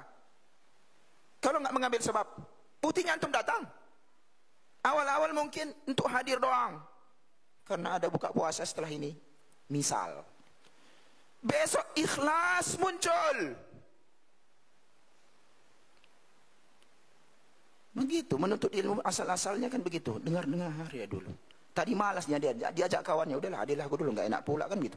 Hadir dengar-dengarkannya, masuk hidayah. Besok tanpa disuruh datang dia. Kan saya katakan, seandainya seluruh pintu masjid di kota Medan ini terbuka, berdakwah kita, manusia dapat hidayah. Masanya ditutup. Kalau enggak baca tahlil kita, kalau enggak zikir jamaah dicatat di situ, kalau enggak kunut subuh misalnya, enggak boleh jadi imam. Ini sudah menentukan. Ya repot. Ya, misalnya kan ada juga catatan-catatan di pintu itu kan begitu ya. Ini rumah Allah. Masjid ini rumah Allah. Kita kelola doang. Menetapkan ajaran di dalam harus sesuai dengan yang diinginkan oleh Allah. Karena Allah yang punya rumahnya. Bukan punya kita. Kita ngelola doang. Maka kita harus sesuai mengamalkan di rumah Allah ini semua yang datang dari Allah. Bukan dari ustadz. Ustadz Nabi aja enggak. Potensi dia salah ada. Seperti saya. Silakan koreksi. Kita berubah langsung kalau ada kekeliruan. Tapi secara ilmiah.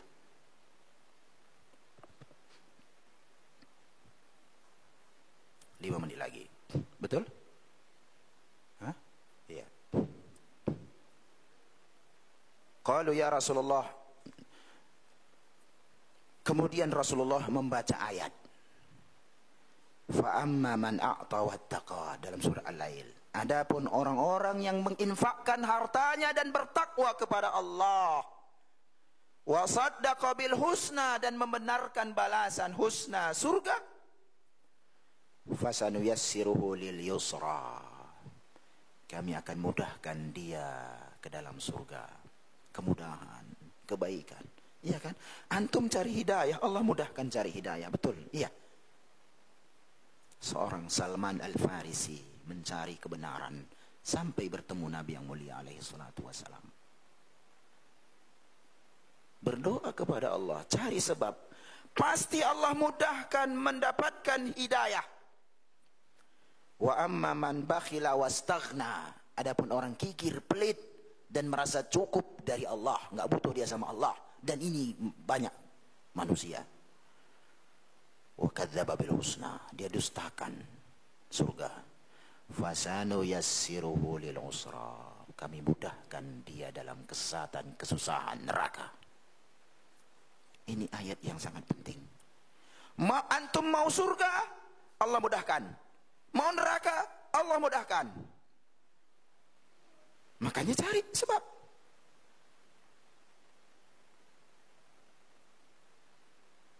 Ya. Ikhwani. Fa idza syara'u fi dafn fa yanbaghi al-insani an yusharika fi dafn bin yahsu, dan seterusnya. Apabila kita ikut serta dalam menguburkan, ambil tiga mungkin tangan gini 3 kali, kemudian yansarif, kita tinggalkan. Sunnah. Jangan sampai kayak mau tawab pula, rebutan. Udah ikut aku sunnah, enggak. Kita harus lihat bagaimana cara pengamalan juga, jangan berebutan, kan begitu. Yang sifatnya sunnah.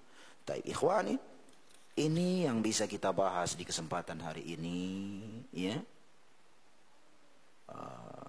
Selebihnya hak yang keempat, menjawab dakwah undangan. Ini penting juga, banyak rincian di sini.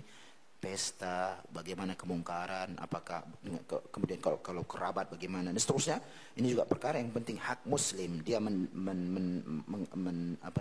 mengundang kita. Nah, ini juga penting, ya, sikap kita terhadap sebuah undangan, bagaimana fikihnya. Dan seterusnya kita bahas pada pertemuan kita berikutnya. Wassallallahu wasallam ala nabiyina Muhammad wallahu a'lam. Assalamualaikum warahmatullahi wabarakatuh. Waalaikumsalam warahmatullahi wabarakatuh. Alhamdulillah, jazakallahu khairan Ustaz atas ilmu yang disampaikan. Dan insya Donasi dakwah tim. Yuk berinfak untuk dakwah dan pendidikan Islam.